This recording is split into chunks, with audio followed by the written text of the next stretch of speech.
కానీ రాయలసీమ ఎత్తిపోతల పథకానికి ఎక్కడ పనులు ఆగినట్లు కనిపించలేదు.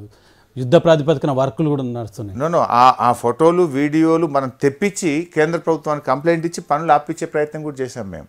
మీరు చేయండి ఇప్పుడు ఆ పనిని. కానీ 10 ఏళ్ల కాలంలో మీరు ఎందుకు ఆ పనులు చేయలేకపోయారు? 10 ఏళ్ల కాలంలో ప్రాజెక్టులు ఆపలేకపోయారు. రాయలసీమ ఎత్తిపోతల పథకానికి సంబంధించి యుద్ధ ప్రాతిపదికన వర్క్ చేస్తుంటే కోర్టు వరకు వెళ్ళారు, పనులు చేయలేదు. నీళ్లు నిధులు నియామకాలని ఒక ట్యాగ్ లైన్తో తెలంగాణ పోరాటాన్ని స్టార్ట్ చేసిన బీఆర్ఎస్ పార్టీ రమేష్ గారు ఈ రోజు ఎందుకు దాన్ని ముందుకు చేయలేదు? మేము అద్భుతంగా చేసినాం కదా. ఇవాళ గోదావరి జలాల్లో నీళ్ల వాటా తెచ్చినాము, కృష్ణా జలాల్లో నీళ్ల వాటా కోసం మేము పోరాడి సెక్షన్ 3ని సాధించినాము. పాలమూరు ఎత్తిపోతల పథకానికి 90 టీఎంసీలు ఆంధ్రప్రదేశ్ గోదావరి నీళ్లను కృష్ణా డెల్టాకు డైవర్ట్ చేస్తే 45 టీఎంసీలు దాని నుంచి హక్కుగా తీసుకొని జీవో ఇచ్చినాం. వాళ్ళు కోర్టుకు పోతే కోర్టులో కూడా మనమే గెలిచినాం. మంచిగా బలంగా వాదించి ఎస్ ఇది తెలంగాణ హక్కు, నాగార్జున సాగర్లో 45 టీఎంసీలు వాడుకోవచ్చు అని చెప్పి కోర్టులో కూడా గెలిచి ఇలా పాలమూరు ఎత్తిపోతల పథకానికి నికర జలాలు కేటాయించుకున్నాం.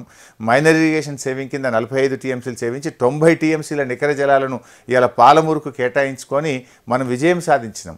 మేము ఎప్పుడు కూడా అన్కాంప్రమైజ్డ్గా ఫైట్ చేసినాం కనుకనే ఇవాళ రాష్ట్రానికి సెక్షన్ 3ని కూడా మనం సాధించాం.